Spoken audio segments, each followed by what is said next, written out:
What is up?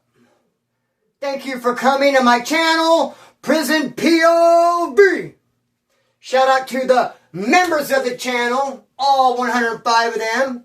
Shout out to the Point of View crew and Trip on This. Subscribe. Work that bell. Leave a like, homeboy, you might as well. Dude, that is facts and some real talk for you. But this right here is the love wall. If you made it onto this wall, I love you, trust and believe that. These right here are the rock stars. They have donated to me a rock star, and so I honor them by writing them on the wall. And of course, I would never want to forget about superboxcolorado.store. Hit me up for the last cable box you will ever need. Now this right here is our Sunday special video. Shawoo! We do them every night, because I know you've been watching football all day long, and you need some good prison stories. So this is our Sunday special, brother. No intro, no fancy editing. If I happen to mess up, stutter, mispronounce, we're going to keep it pushing, homeboy, but we're going to hope I don't do none of that stuff, dog. Hey, since it's kick it off, let's get it, let's go. This story is about a dude from Bakersfield named Top Hat, who false flagged, homeboy, falsely claimed PENI, public enemy number one. And that is a very unsavory thing to do. But before we get into his story, we need to lay a little foundation, a little groundwork, so we know what we're talking about, homeboy. So, PENI is a skinhead gang that started in Orange County. Some would argue that it started in Long Beach, but it really doesn't matter in this video where they started, just as long as you could digest the fact that, hey, there's a skinhead gang called PENI, and they're from Orange County. Now, they eventually did end up opening up chapters in IE, and they opened up chapters in LA, but they never did get any PENI chapters in Bakersfield. It never did happen. That's not for a lack of trying. Some people came along and tried, but they didn't have the proper green light, and they did not have the mandatory green light, and so they couldn't get her done, and it collapsed like a house of cards, just like the dude in this story. But wait, I don't want to give away too much. So now that we understand what PENI is, it's a skinhead gang from Orange County. Chapters in a couple other places, not Bakersfield. So we are in Wasco Reception, the whole D6. And there's a dude there named Top Hat from Bakersfield, and he is claiming PENI. Now the other dudes on the tier are a little suspicious by this bold claim of Top Hat that he is a PENI member, because there's no PENI in Bakersfield, as I mentioned. So how is this so, Top Hat? How is it exactly that you are PENI? He never told anybody. They just had to use their imagination. I mean, were you selled up with a high-ranking member and he blessed you, brought you in? I mean, did you get active and put a bunch of work in for him so they brought you in, homeboy, and treated you like a brother? I mean, how is it that you are PENI, but yet you are from Bakersfield? Although the other convicts in D6 were suspicious, they didn't really push the issue. Because to hear it out of the mouth from someone who was there, he said to me, you know what, we decided just to let it come out in the wash. You can only fake the funk for so long. If he was, in fact, not PENI, it wouldn't take long for it to just come out in the wash. Whatever is done in darkness will get brought to light. It'll expose itself. So they didn't really trip on that, bro, but they came up with some work for him to do. They wanted him to get active. They wanted him to do a battery on the yard. Straight up 3-on-1, homeboy. Someone messed up. They had to go. They put together a little hit squad, and one of those people was going to be Top Hat. A 3-on-1 on the yard. This is back when they had group yard. D6, the whole at Wasco. No longer group yard. Back then, group yard. Very dangerous, very active. So they're on the yard. There's the victim. The key holder gives a little symbol. The ear tug, or the arm rub, or the shirt tuck, or the hair slick. Because usually, if you're going to attack somebody, you're not going to go attack upon your own accord. Just when you decide it's ready. Unless it's an on-site situation, and you're just taking advantage of an opportunity, like a cop's not in the room, or a cop's not looking, then you just do what you can do when you can do it.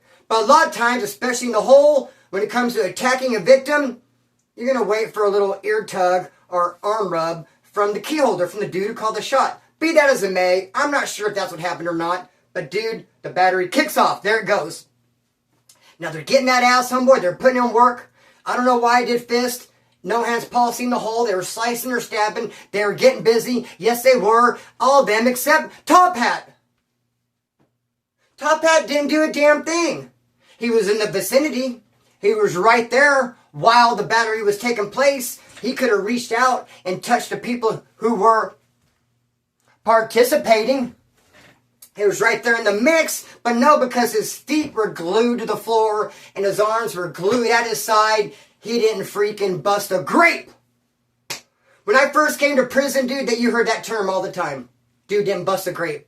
In regards to somebody like Top Hat, who's supposed to be getting busy, supposed to be kicking up dust. Maybe someone got disrespected and he didn't handle it. So they'd say, man, that fool wouldn't bust a grape. And I used to always think, what?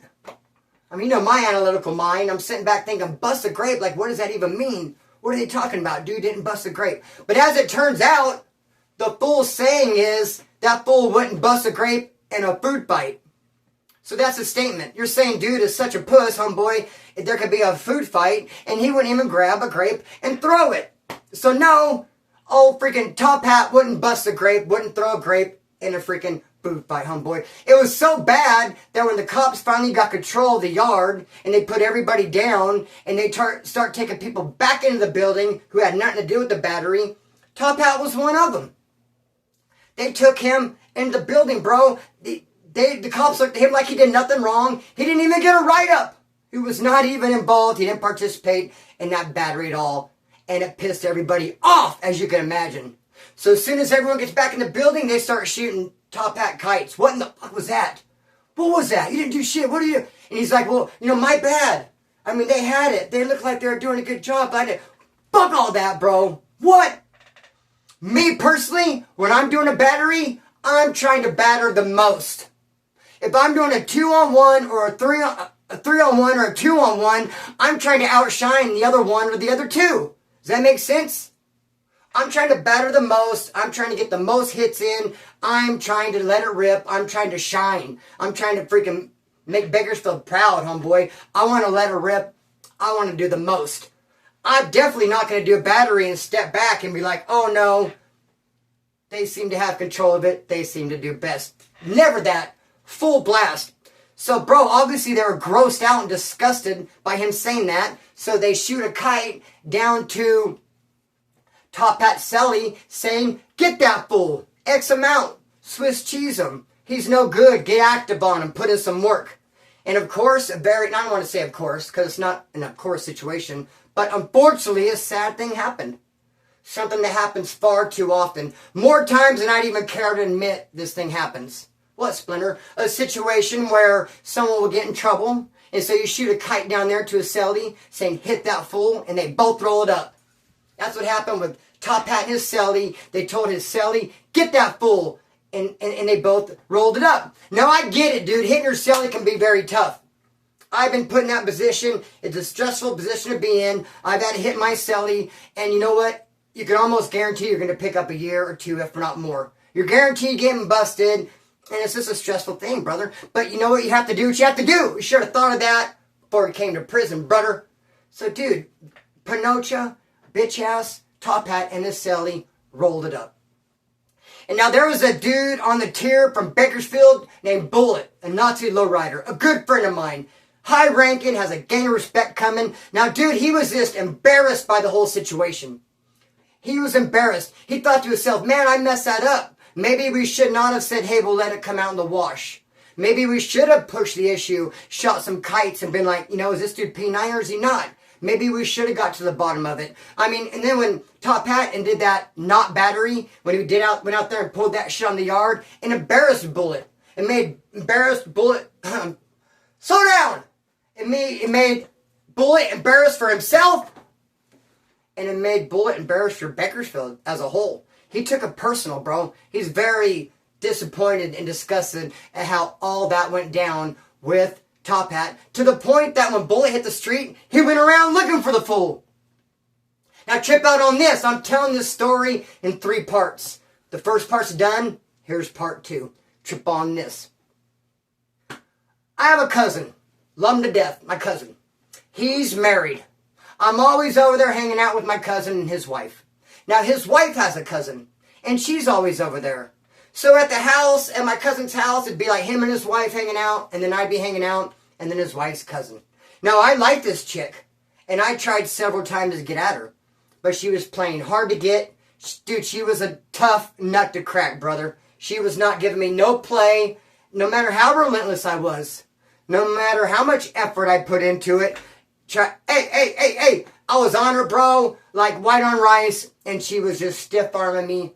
Giving me no action. Then one day, finally, dude, I wore her down until she finally said, you know what? I will go out with you. Come pick me up on this date. And we'll go out and we'll go get some dinner. We'll go to the movies. We'll just see what happens. I'm like, awesome, man, let's go. So I pick her up, go to a restaurant. Now, she had these pants on, bro. They were bell bottoms. Her britches were a trip, bro. They were ugly if I keep it all the way real. Big old bell bottoms, dude. And not only that, one of her bell bottoms, she'd stepped on it and it ripped.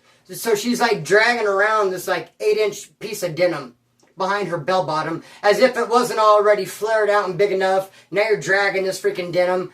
And, you know, whatever. Hey, those are your britches. I don't give a fuck. I'm just trying to check you out how you look like without them on. Really, though. But anyway, dude, we're at the restaurant and we're going to walk up to the restaurant, dude, and I accidentally step on her 8-inch piece of denim that she's dragging. And it pissed her off, bro. I mean, obviously the last thing I would do is do that on purpose. I'm not going to step on her pants on purpose. I'm a grown man. I'm not here playing games. I'm not going to say tag your it and pull your hair and maybe shoot some spitballs at you and step on your 8-inch denim. No, I'm a grown man. I'm trying to get at you. I'm here for the nookie. But she was mad. She thought I purposely stepped on her denim and she insisted on being taken home right away. So I couldn't believe it, bro. After all this work I put into to take her out, we get to the restaurant, we don't even get to go in. Mad about her pants. I couldn't convince her it was an accident. I drove her home. My cousin calls me. What happened, dude? She's hella pissed off. I said, I don't know, man. She wore some stupid pants. I stepped on them. Anyway, I end up seeing her again later at my cousin's house. She tries to ignore me. I'm relentless. I wear her down. I apologize. I ask her out again. I'm talking to her. She can't escape me because she's going to visit her cousin. And when you know, I'm here visiting my cousin. Hi, it's me again. Splint Dizzle. Let's go out. Finally, she agrees. Okay, you didn't purposely step on my denim. I'll give you action. Let's go out on another date. But no, she said, this time we're not going out. We're going to do it right here at our cousin's house. Let's order a movie. Let's order a pizza. Let's have like movie and pizza night. You know, couples night. And we'll all just hang here and chill and have a good time. I thought, cool. Whatever. Yeah, let's do it. So we ordered some movies, ordered some pizza. We're hanging out. But then my cousin and her cousin, the cousins start fighting. They are going at it hardcore. They are fighting. To the point my cousin says, look, you got to bounce, dude. I'm pissed off at my old lady, bro. I'm thinking about bouncing my damn self. You know, this is all bad. I can't stand my woman right now. We're not having a party. No movie, no pizza. You guys got to bounce. And the insinuation was that me and the other cousin were going to bounce but go in our separate directions. You know, we're supposed to leave so that they can, you know, fight and argue. But, you know, I go my way, I go home, and she goes her way, she goes home. But, you know, I put that to rest. I said, that's a stupid idea. No, we should not go our separate ways. The night is young. Let's take off together. Let's go and find something to get into, me and you. And we'll leave these dudes here arguing and fighting and miserable. But you and I, we're going to hit the town. We're going to go have some fun. She's like, you know what? That sounds good. Let's do it. Yeah, let's go hang out. Shawoo! So we get in the car. I'm like, any ideas? Let's just go get a motel room. What?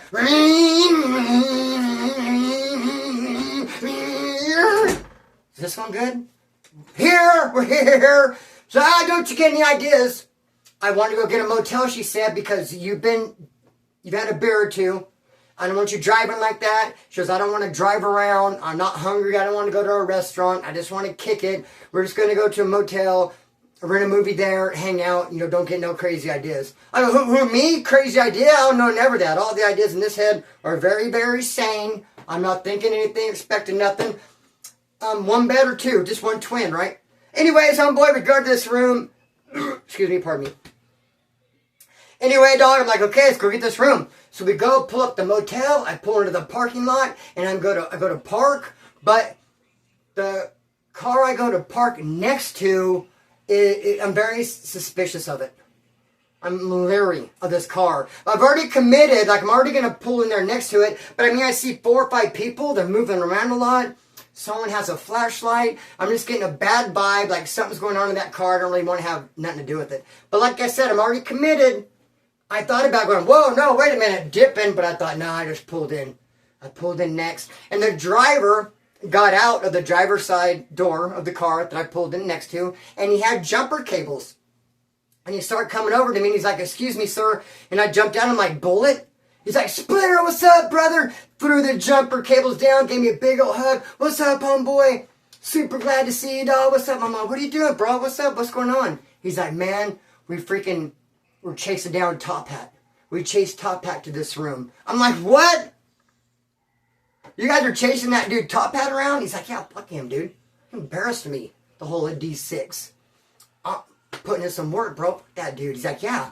I talked to some people that know some people that kind of know somebody he knows where his brother works, dude. We put 2 and 2 together. Here we are. We chased him here. And then as soon as we started setting up some surveillance, that fool split. So we get in the car to go to chase him, and now our car won't start. And I was like, okay, so Bullet, do you want a jump? He's like, no, I don't want to jump. It's like, Splinter, I want to ride out of here. He's like, this car's stolen. It's a stolen car. I'm going to leave it here and ride out with you. He's like, the people in the motel, the manager have already came and tripped on us, already told us to leave. I think they've called the cops, bro. I don't know what's going on, but I don't want to drive this car out of here. It's stolen. Can you give us a ride? And I'm like, I guess, dog. Yeah, I guess. I mean, you're starting to look like an 8-inch piece of denim right now, brother. So what do you mean by that? You wouldn't get it. Even if I told you, you wouldn't get it. But dude, talk about a freaking buzzkill. It's like I was this close to getting in a room with this chick. But here are the homeboys. I can't tell them no. I was like, dude, I'll jump the car and follow you. You will not get pulled over. I'll follow you on out of here and we'll go ditch it. He's like, no, just leave it here. I don't want to get behind the wheel. Take us out of here, Splinter. I couldn't say no. I'm like, all right. So they all start following a little bit of their shimmer. They all start filling in my car, piling in, getting into my car. And one of the last dudes, and I know one of the dudes that's with Bullet, the other 2 I don't know. All tatted down, Peckerwoods. Been to the pen not once but twice. So the last dude getting in my car, he's holding a case. It's a leather case. It's like about this wide, this long, and about this wide. Made of leather. It looks perfect to hold. It looks the right size. It looks like it holds a Mossberg sawed-off, if you ask me. Now, I'm no Navy SEAL, I'm no sniper, nor do I play one on television. But when I saw this bag, this leather bag with a zipper on it and the size and dimensions, it looked to me like it had a sawed-off shotgun in it, dude. It's exactly what it looked like to me. So I told the dude, I said, hey, what's in that bag? And he goes, it's a pull stick. I said, hey, check this out, bro. I ain't no lame or a cop. I go, Bullet, tell this dude about me, bro. I said, I ain't no lame, bro, or a cop. You don't have to lie to me. You can keep it real. You have to keep it real. This is my car. You're going to tell me what you're bringing in my car. If it's a sawed-off shotgun, just let me know, dude. And he's like, no, bro. Look, he unzips it, and he's like, it's a pull stick. And I'm like, what? I was like, okay, well, my next question then, and I don't even want to ask, but I mean, why are you bringing a pull stick to a battery? You're chasing this dude down. You want to give him the what for. You're going to foobar this fool. You're going to fuck him off. You're going to mollywop him. Whatever the scenario, homeboy, whatever the saying is, you bring a pull stick. But hey, maybe it might work. Tighten that thing together and 8-ball corner pocket, boom. Now I have seen someone get got severely with a golf club. And, I mean, I seen someone get big time, their head crushed in with a golf club, dog. And dude even said 4 before he teed off. He had the nerve. So if a pull stick can do the type of damage that a golf club can do, I guess I say bring it, homeboy. So anyway, they all piled in my car. I drove them. I went and dropped them off. And then I tell homegirl back to the motel, right? She goes, yeah. And as we're driving back, my phone rings. Bring! It's my cousin. I answer, hello? He's like, hey, man. Me and the old lady are getting along good now. We want you guys to come back. We're going to finish our movie. I hung up on him. She's like, who was it? Oh, nobody. I mean, I'm not going to tell her, hey, they're getting along great now. They want us to come back for movies and pizza. No, fuck that. They're still fighting. They said don't come back ever. Put the phone in my pocket, but her phone, bring! Rings, answers it. Oh, it's my cousin. They said everything's cool to come back. So we went back, homeboy, everything was everything. Now this is the third part of the story. Where you at? I go into Kern County Jail. This room is haunted. This room is haunted, bro. I mean, when I came on... I'm sorry, Chuck. I apologize. I'll be yelling, get you distracted. It's okay. Daddy's... I start yelling and get upset. My road dog gets upset, too. It's good, Chuckers. Dude, this room is haunted. It's the middle of October in Bakersfield. 77, 78 degrees outside. It's wonderful. There's some cloud coverings. The sun's not shining bright. It's not burning up, except for in this room. The rest of my house is ice cold and chill, just naturally. The AC's not even on. Haunted in here. Haunted in here. I don't get it, bro. Tomorrow I'm going to do a video in another room of the house, and you'll see I don't start sweating like this. It's just this damn haunted-ass room. It's going to be very interesting in December when it's 60 degrees outside, snow on the mountains, nothing but rain, sleet, ice, and snow outside, and fog. And I come in here and do a video and start pouring sweat. What in the physic? This haunted-ass room, bro. I do not get it. In fact, spend some. I needed that. Okay, so I go to... You know what I messed up, too, on the Rockstars? I need to put... I messed up. Lori. I'm not going to do it now. That's ADHD right there, bro. You just seen ADHD in action. I was literally going to stop right in the middle of recording a video, 20 minutes deep, all the way at the end, the tail end of the story. Let me just stop right there. Write Lori's name down. Lori and Mars should be there. Because they sent me like 20, I think 24 rock stars, homeboy. Okay, my guy, look it. I go to county jail. Pre-trial. D-pod. I go into D5. It's the gang module. They only let 5 cells at a time, and those 5 cells are out for 4 hours. Then they put those 5 cells away, the people in that is, and let these out. It's called a rolling lockdown. It's the gang module. I go into D5. And as soon as I get in there, I mean my cellie, something I don't know. What's up, Wood?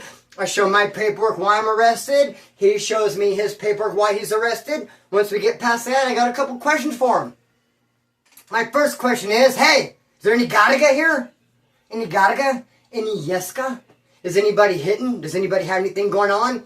Is there a shot of coffee in the house? What does our economy look like? Are we sitting fat with tienda? Or is this a broke dick house? Where is it at? Who has it, homeboy? Any Gataga? So I start filling them out like that. And then, I got a burp coming that won't quit. I apologize. Then I say, who's here? What woods, skinheads, and white boys are here with us? In D5 specifically, but generally also in all of D-Pod. What woods are over in D1, over in D2? Like, who's here with us? Because like I said, you go in for a violation, it's actually a reunion. I mean, you go into jail and prison, you bump into good homeboys you ain't seen for years. It's like, what's up, Bodine? What's up, dog? I love you, homeboy. What's up, Pokey? What's up, brother? Ah, you see some good homeboys you ain't seen for a minute. What's up, dog? I love you, brother. So I'm asking, who's there? And my cellie says to me, hey, down in, he starts naming names, and he's like, in D2, there's Top Hat. And I go, Top Hat? He goes, yeah, Top Hat from PENI. You ever heard of him? I go, have I ever heard of him? Like, I've heard a little bit. Like, I've heard some stuff. I go, have you ever heard of him? You didn't hear about all his shenanigans that took place in D6? Like, I don't know, shoot, 6-9 months ago it's been now? Where he went in there. I go, first off, let me tell you, homeboy, he's not PENI. My cellie's like, it's not? I go, no, dude. He's been proven a liar. I don't know. See, hang on. Ooh, I'm getting aggravated at myself real quick. Because I don't know if I said in the story that after Top Hat left, him and his cellie rolled it up. Oh yeah, I did say, huh? Some dudes from PENI came. The first thing you said, okay, so I did say that. So yeah, it's been proven, dude. People showed up and been like, Top Hat, who is that? He ain't PENI. No one knows him. No one heard of him. He's did all this foul shit. He's supposed to do the hit. Didn't do it. Him and his cellie rolled up. He's running from Bullet. All the homeboys are chasing him. So I'm telling my cellie, dude, you ain't heard none of this. He's like, no, none of it. I go, well, damn, that's crazy. I go, what status does he have? How the homeboy's treating him? I mean, he's like, dude, everyone loves him. He has a good name. Everyone thinks that he's from PENI, and everyone respects him and has a good name for him. I'm like, I'll be damned. I'll go, what a trip.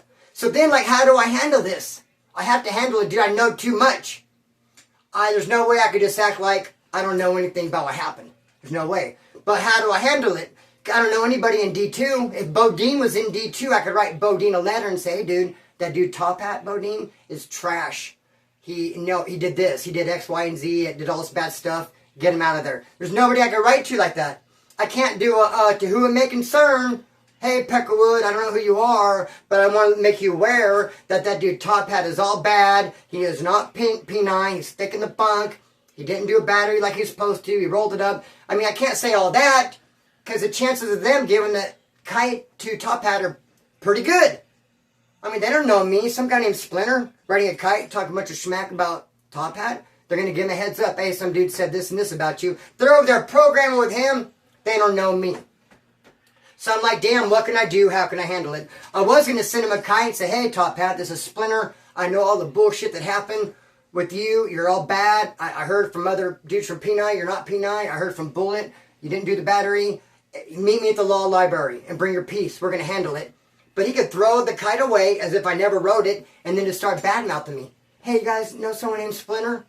I mean, last place I was at with him, he ran out of a big old debt. And he could start saying I rolled it up. He could start saying it was me who didn't do the battery properly. I mean, you'd be surprised what people would do to preserve their self, bro. Self-preservation, they'll tell some long lies, homeboy. There's lies up in here. They'll lie right through their teeth, dog. Self-preservation. So I can't give him an opportunity to start talking bad about me before I talk bad about him. So this is what I decided to do. And my slave thought it was a pretty damn good idea, too. In fact, he got a kick out of it. What I did was I wrote Top Hat a kite. Hey, Top Hat. Hey, Top Hat. This is Daniel Boone. Bullet wants to get at you. I skin it and send it to him. Dude, very funny, very humorous. That phrase, I skin it, bro, they used to say it all the time, just like bust a grape. That fool didn't bust a grape. I skin it. When you say I skin it, it's like you're, hey, bro, can I borrow 20 bucks? I'll pay you back. I skin it. It's like you're putting your skin on it. And then if you say, hey, can I borrow 20 bucks? I'll pay you back. I skin it. And if you don't pay the 20 bucks, they'll be like, poof, you're an Iraqi fighter pilot. So basically, skinning it is something that you tell somebody, and it's like palabra, really putting your word on it. I skin it, homeboy. So, but then they'll say, hey, you're like Daniel Boone, homeboy. You're like Davy Crockett. You'll skin anything. So I'm Daniel Boone down here. Bullet wants to get at you. I skin it. And sent it. And all I really had to do was just be like, here's a kite, to Top Hat, Bullet, and send it. Because all he needs to do is know and see that word Bullet. And he's going to know, dude, that his day is up. His number got pulled. Because Bullet knows all about it.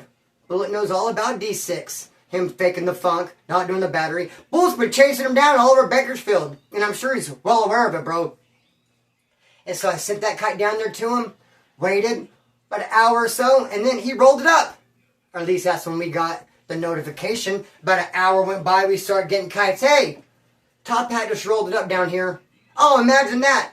Maybe because he has a gang of skeletons in his closet. Boom, bam, bam. Dude, skeleton in those closets, no boy. Fuck that piece of shit, dog. Hey, I'm surprised he even went to GP. What was he thinking? With all that he did, he must have knew that it was going to come back on him. I'm surprised he didn't just right away go SNY PC like people do when they got a bunch of skeletons in their closet, no boy. Shouldn't he be like on a PC SNY 50-50 bar or something by now? Oh, 50-50 bar. Is that what they're called? He should get some half peanuts, half caramel. I don't know what it is, dog. Hey. Shouldn't he be on one of those weak-ass yards instead out here? They tried to do it, though, bro. They tried to slip through. It's like my cousin Michael, rest in peace. Man, I love and miss him. He went to prison, dude. He got a bum rap. Any bad thing that could, like, happen to you, happened to him. And he didn't do a whole lot of county jail time before he went to prison like I did. Before I went to prison, dude, I was laced up with game. I knew all about it. Just from all the county jail time I did. And from doing time as a juvenile and just running around gangsters on the streets. Because of Michael, no juvenile hall time, no county jail time, No gangster homeboys. Just went to prison, not really knowing much. Next thing you know, he's in the hole, and they send him a kite, tell him to stab this dude named Bad Boy. But then Bad Boy flips the script on him like, no, dude, an unsanctioned hit. If you hit me, you're going to get in trouble. And Michael's like, damned if I do, damned if I don't. But I'll just roll it up, though. At least I'm going to add a time for that. Dude, Michael rolled it up. He PC'd it up, my cousin. They politicked and they twisted his head up. But then, later on, he got arrested and tried going out to the farm. You kidding me? You PC'd up and you roll it up in D6, the hole at Wasco, and then try to go out to the farm, a 900-man yard. You don't think someone there is going to see you, recognize you, heard about it? And, of course, they did. As soon as he went into the barracks, they're like, oh, we know who you are. You're that dude who was in the hole and you're supposed to whack Bad Boy and you didn't. You rolled it up. But that gave him like a little bit of a break, bro. They respected the fact he had heart to even go out there. They sent him in the bathroom with 2 hitters, just beat him up, no weapons. He's out of here, bro. Yeah, but look at Top Hat. All that shit, he'd pull a dog and he thought he can roll right into D-Pod. What's up? No, I'm good. No skeletons in my closet. No smut on my jacket. Yeah, right. As soon as I mentioned Bullet, that fool couldn't wait to get the bizuck out of there, dog. What's up? What? Man, I had a couple more stories, too. There's a story about this dude, this skinhead, who started dating a black chick. And they found him with his black girlfriend at an NA meeting. Dude, they chased him all over Bakersfield, man. That's another great story. We'll get into that one later. But for now, I'm going to cut the string and let it fly. Peace.